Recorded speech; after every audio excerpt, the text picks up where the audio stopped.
Today's podcast is from retired travel writer, journalist and commentator Jake the Writer. There is no doubt that one of the major topics for the EU referendum is the fact that immigration is out of control. I start my piece on this serious subject with a story that smacks of the truth. I call it, "I'm not racist, this is a joke, but the joke's on us."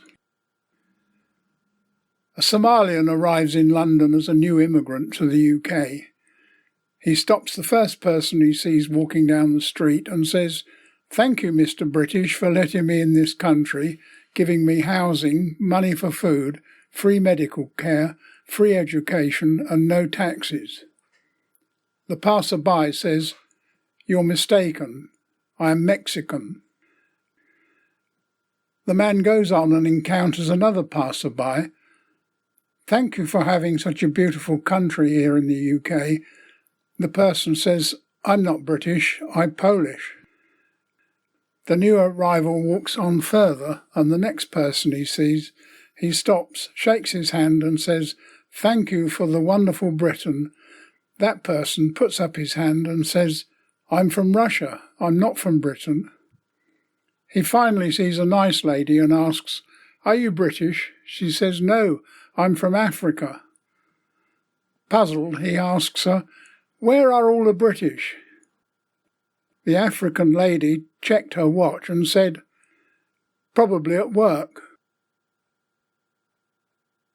Now, migration from the EU will rise to 428,000 per annum by 2030, the equivalent of adding a city the size of Bristol to the UK population each year.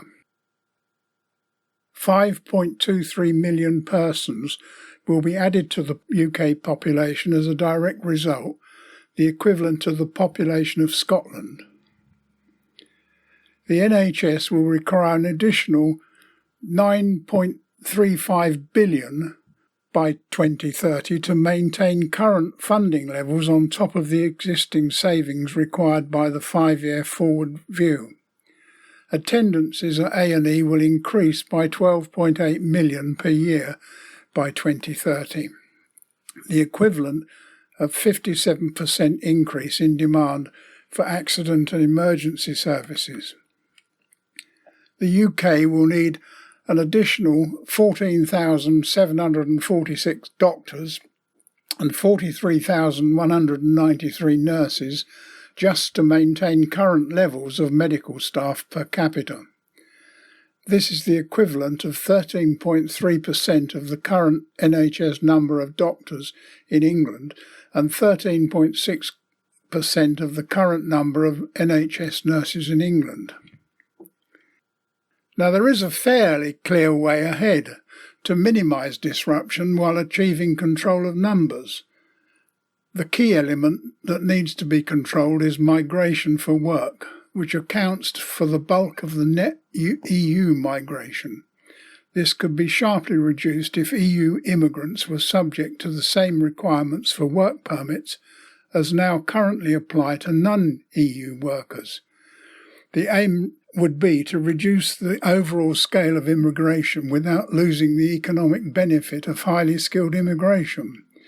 By doing this, net migration, 330,000 last year, could be cut by about 100,000 per year.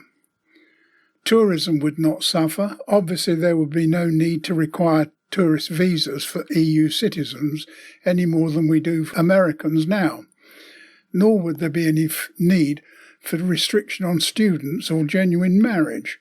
Even freedom to live elsewhere could be protected. EU citizens could still come and live in the UK provided they had means to support themselves.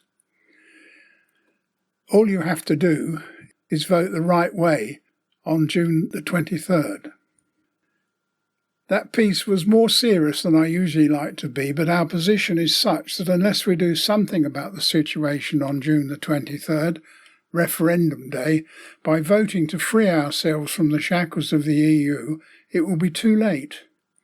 We'll only get one chance, so make your vote count. Thanks for listening. I'll be back next week. Cheerio.